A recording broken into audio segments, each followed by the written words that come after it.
Bonjour à tous. Le nouveau gouvernement a tenu hier son premier conseil des ministres.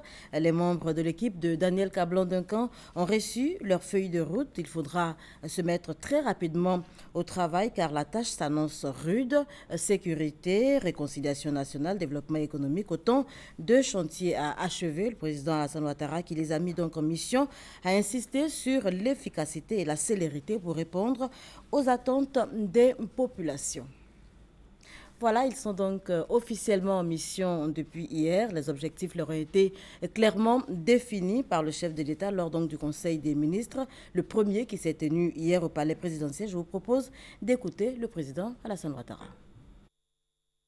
Ce gouvernement traduit ma satisfaction pour le travail accompli par le précédent gouvernement. J'ai donc opté pour la continuité car de nombreux chantiers restent encore inachevés et sont sur le point d'être conclus.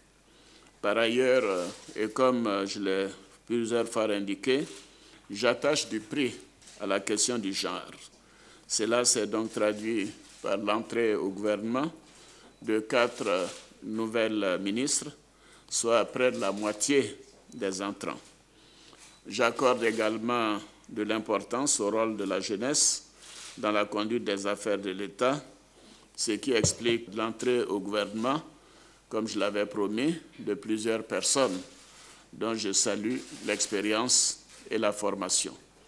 C'est cela que j'attends de notre jeunesse, d'avoir la formation nécessaire, l'expérience aux côtés des anciens et bien évidemment les promotions au plus haut niveau de l'État, c'est-à-dire dans le gouvernement et les institutions de la République. Monsieur le Premier ministre, Messieurs les ministres d'État, Mesdames et Messieurs les ministres, mon objectif, comme nous sommes convenus, c'est d'accélérer la mise en œuvre du programme de travail gouvernemental afin de mieux répondre aux aspirations de nos compatriotes. Le programme national de développement 2016-2020 d'environ 30 000 milliards de francs CFA vient d'être adopté par l'Assemblée nationale et doit bien évidemment être mis en œuvre avec célérité et produire les résultats attendus. Monsieur le Premier ministre, Messieurs les ministres d'État, Mesdames et Messieurs les ministres, je voudrais vous dire que je veux une plus grande efficacité et plus de célérité au niveau du travail gouvernemental. Je voudrais aussi une plus grande cohésion et une meilleure synergie entre les ministres et entre le gouvernement et la présidence de la République. Je vous demande donc de vous mettre tous au travail, car nous avons de nombreux défis à relever pour le bien-être de nos concitoyens et pour le rayonnement de notre beau pays. Le bulletin de salaire, ce document fourni par l'employeur qui atteste du salaire versé aux salariés, gage donc de transparence entre les deux parties. Pas toujours évident de le déchiffrer. Comment y arriver? Quelques pistes nous sont données ici par Serge Coléa. Toute personne exerçant un emploi régulier dans une entreprise a droit à un salaire mensuel. Pour matérialiser cette rémunération, le Code du travail prévoit un document appelé bulletin de salaire. Gage de transparence entre l'employeur et l'employé, la lecture du bulletin de salaire n'est pas souvent aisée pour bien de travailleurs. Ce que je ne comprends pas sur mon bulletin de salaire, c'est l'IGR. On note qu'il y a trop de retenues. En plus de la retenue sur l'impôt, de retenues au niveau de la santé. Comme Kouma et Yao Kofi, ils sont nombreux à avoir des difficultés à cerner le contenu du bulletin de salaire. Un bulletin de salaire, c'est un document obligatoire pour les employeurs, déterminé par la loi, et que l'employeur doit remettre lorsqu'il paye le salaire. La pièce de caisse permet de savoir que le salaire a été payé. Mais le bulletin de salaire permettra de savoir si les conditions qui sont prévues au contrat du travail ont été respectées. Le bulletin de salaire permet à l'employeur de respecter les obligations financières envers l'employé et les structures sociales et financières publiques. Il donne également une visibilité sur le classement catégoriel. En somme, la lecture de ce document facilite l'accès à des informations détaillées.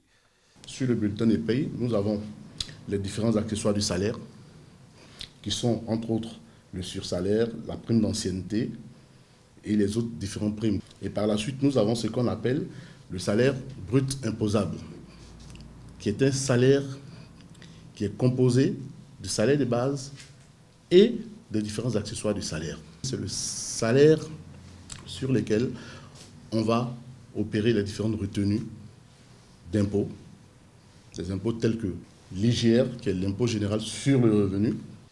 Si la non-délivrance d'un bulletin de paie est une infraction pour l'employeur, sa méconnaissance peut exposer l'employé à des conséquences. L'employé, lorsqu'il ira à la retraite, sa pension va être fonction du salaire qu'il avait lorsqu'il était en fonction. Et ce salaire-là, s'il a subi des erreurs pendant qu'il était en fonction, peut avoir des conséquences néfastes pour lui lors de la fixation de sa pension de retraite.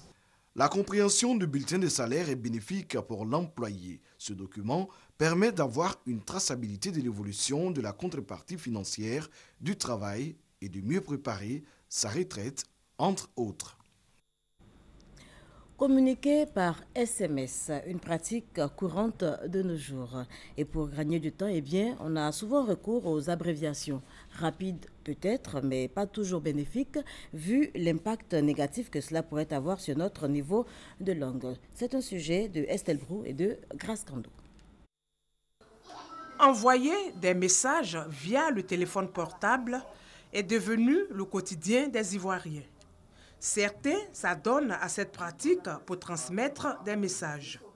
Rédiger correctement des textes est devenu la croix et la bannière pour ces derniers. Quand j'envoie des SMS, j'abrège parce que c'est plus simple. Ça me fait gagner en temps. Ça nous fatigue, si on écrit long, on a plusieurs choses à dire. Fautes grammaticales, d'orthographe et abréviations sont monnaie courante. La pratique prend le pas sur les bonnes techniques d'expression française. Dans la construction de la phrase, les messages ne sont pas justes, parce que c'est les sons qui sont privilégiés. C'est l'avènement des nouvelles technologies qui facilitent la communication. Ces nouvelles technologies-là ont raccourci les choses. C'est dans cette même perspective-là que s'inscrit aujourd'hui le comportement des jeunes. Ils sont pressés, ils ne sont pas patients. En face, d'autres restent attachés au bon usage de la langue française. Moi, je n'aime pas abréger parce que je pense qu'aujourd'hui, il faut donner de l'éducation à nos enfants. Le fait d'abréger était un raccourci, mais un raccourci négatif parce que ça n'apporte rien. Avant, quand j'envoyais des messages, j'abrégeais. Et puis, j'ai des amis qui, à force d'abréger, vont se retrouver avec des mauvaises notes, ils n'arrivaient pas à comprendre. Et quand ils recevaient leur copie, ils se rendaient compte que c'est à force d'abréger de manière inconsciente. C'est ce qui fait que j'ai arrêté. Moi aujourd'hui, j'écris de longs messages, voilà, parce que je ne veux pas me tromper. Ce type de SMS aurait même une influence sur le résultat scolaire. Pour l'enfant, il écrit comment tu fais quoi, il abrège complètement. Or, normalement, voilà comment il fallait écrire. Vous imaginez un enfant en train d'écrire pourquoi comme ça? Parce qu'il est pressé? Mais ce n'est pas normal. Alors que là, ça fait P quoi? Il se croirait peut-être en train d'écrire un texto, un SMS. Et aujourd'hui, AU, il va mettre O. Parce qu'il est pressé, il va être concis, il va être rapide. Et il mettra jour, si vous avez encore là, si vous avez encore de la chance, au jour, et puis il met 8.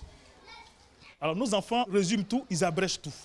Mais comme il n'y a pas de signes conventionnels, chacun y va de sa fantaisie.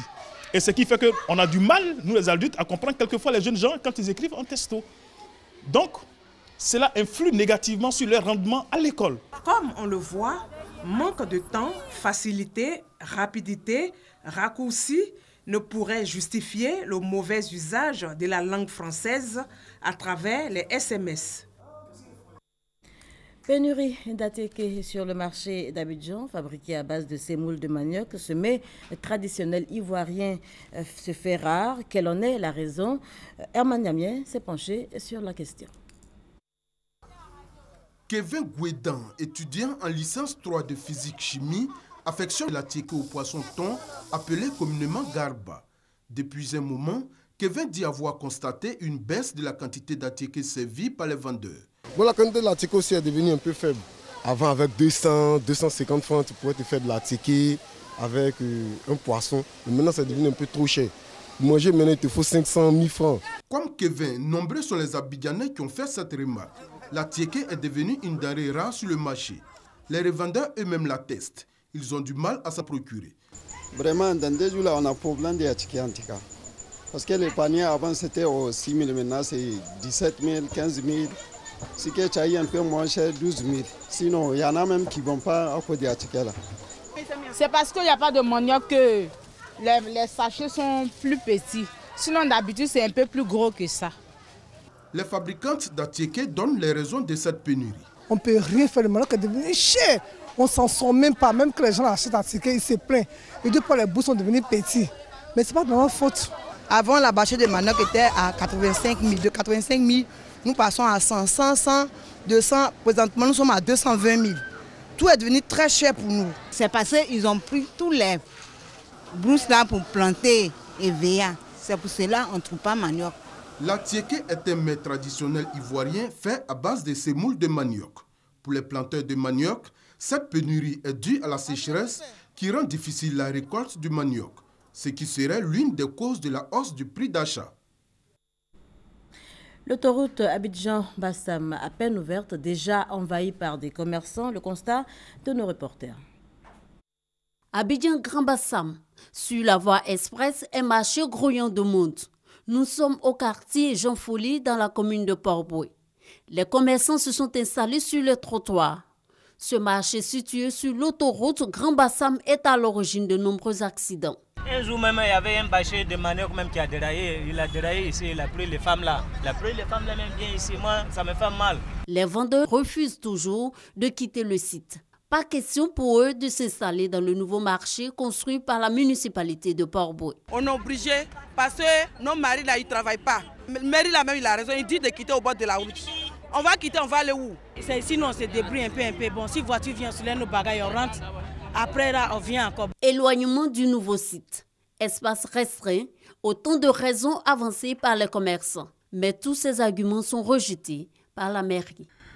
Dès que vous dites à des populations, installez quelque part, pour une raison ou une autre, déplacez-vous, allez ailleurs, vous vous heurtez à toutes sortes d'oppositions. Le fait, c'est qu'ils refusent de partir parce qu'ils estiment que c'est là où leur commerce marche. Mais l'autorité ne peut pas accepter cette situation parce que des décisions vont être appliquées. La mairie a fait sa part avec le syndicat des commerçants qui a relayé l'information au niveau des commerçants. Ceux qui étaient de bonne foi sont allés s'inscrire. Ils ont même leur place en ce moment sur le marché. Mais vous savez qu'il y a toujours des gens qui rament à compte courant. Vous pouvez avoir peut-être 3000 commerçants pour 2000 places. Mais si les 2000 places sont occupées, bon, il va falloir chercher une compensation pour les autres. Le nouveau marché situé à Gonzagueville a une capacité d'accueil de plus de 1200 places. Des places qui attendent toujours d'être occupées par les commerçants. Voilà, c'est un reportage signé Ami Sissoko et noté pour terminer que l'OMS, l'Organisation mondiale de la santé, devrait signer dans quelques heures la fin de l'épidémie d'Ebola en Afrique de l'Ouest. Notez également que la maladie aura fait au moins 11 000 morts en 2 ans sur le continent. Merci de nous avoir suivis. Prochain rendez-vous de l'information, 10h.